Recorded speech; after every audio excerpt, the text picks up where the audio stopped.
이번 주제는 생태계를 구성하는 요소입니다. 개체는 독립적으로 생명 활동을 할 수 있는 하나의 생명체이고, 개체군은 일정한 지역에 사는 같은 종의 개체들의 무리입니다.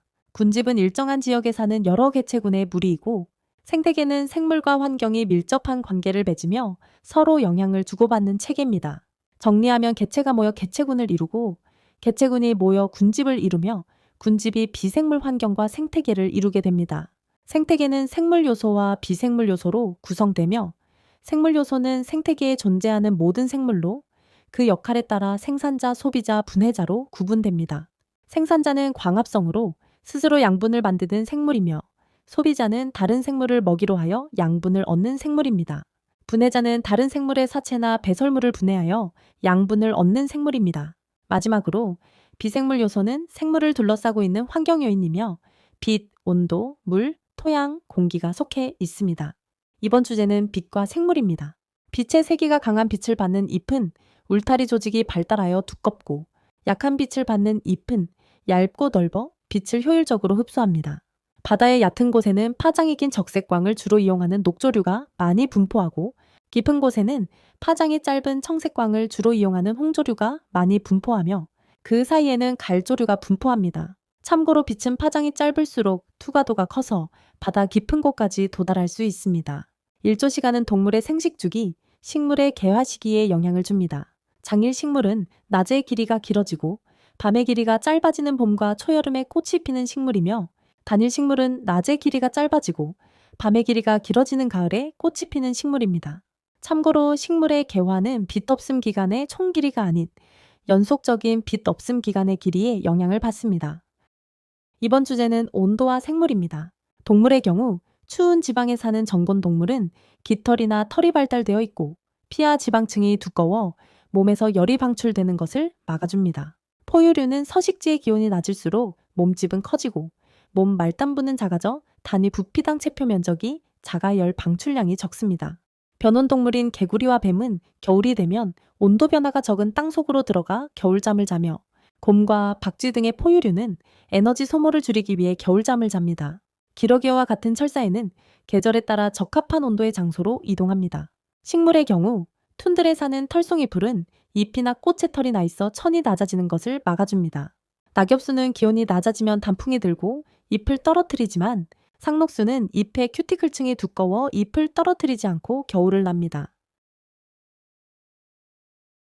이번 주제는 물과 생물입니다. 동물의 경우 곤충은 몸 표면이 키틴질로 되어 있고, 조류와 파충류의 알은 단단한 껍질로 쌓여 있으며, 파충류는 몸 표면이 비늘로 덮여 있어 수분의 손실을 효과적으로 막아줍니다. 사막에 사는 포유류는 농도가 진한 오줌을 배설하여 오줌으로 나가는 수분량을 줄여줍니다. 식물의 경우 건조한 곳에서 서식하는 건생식물은 뿌리와 물을 저장하는 조직인 저수 조직이 발달하였고, 잎이 가시로 변해 수분이 증발하는 것을 막아줍니다. 물에 서식하는 수생식물은 기체 교환 통로인 통기 조직이 발달하여 산소와 이산화탄소를 교환하며 물 위에 잘 뜰 수 있습니다. 이번 주제는 먹이 관계와 생태 피라미드입니다. 먹이 사슬은 생산자부터 최종 소비자까지 먹고 먹히는 관계를 사슬 모양으로 나타낸 것입니다. 먹이 그물은 여러 개의 먹이 사슬이 서로 얽혀 그물처럼 복잡하게 나타나는 것입니다. 생태계에서 빛 에너지는 생산자에 의해 유기물의 화학 에너지로 전환된 뒤 먹이 사슬을 따라 하위 영양 단계에서 상위 영양 단계로 이동합니다. 유기물에 저장된 에너지는 각 영양 단계에서 생명 활동을 하는 데 쓰이거나 열 에너지로 방출되고, 나머지 일부만 상위 영양 단계로 전달되며, 상위 영양 단계로 갈수록 에너지 양이 감소합니다. 생태계에서 에너지는 먹이 사슬을 따라 한 방향으로 흐르다가 생태계 밖으로 빠져나가며, 생태계가 유지되려면 태양으로부터 빛 에너지가 계속 공급되어야 합니다. 생태 피라미드는 생태계에서 하위 영양 단계부터 상위 영양 단계까지 각 영양 단계의 에너지양, 개체수, 생체량을 차례로 쌓아 올린 것으로, 안정된 생태계에서는 상위 영양 단계로 갈수록 에너지양, 개체수, 생체량이 줄어들어 피라미드 형태를 나타냅니다. 이번 주제는 생태계 평형입니다.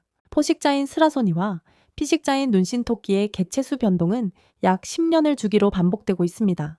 눈신토끼의 개체수가 증가하면 눈신토끼를 잡아먹는 스라소니의 개체수도 증가합니다. 스라소니의 개체수가 증가하면 눈신토끼의 개체수가 감소하고 그에 따라 먹이가 부족해진 스라소니의 개체수도 감소합니다. 그 결과 눈신토끼의 개체수는 다시 증가합니다. 먹이 관계가 복잡할수록 생태계 평형이 잘 유지됩니다. 이유는 특정 생물종이 사라져도 먹고 먹히는 관계에서 이를 대체할 수 있는 다른 생물종이 있기 때문이며, 예로는 메뚜기가 사라져 뒤지와 생쥐가 사라져도 수리부엉이는 오리, 도요새를 먹이로 하여 살 수 있습니다. 이번 주제는 생태계 평형 유지 원리와 인간의 개입입니다.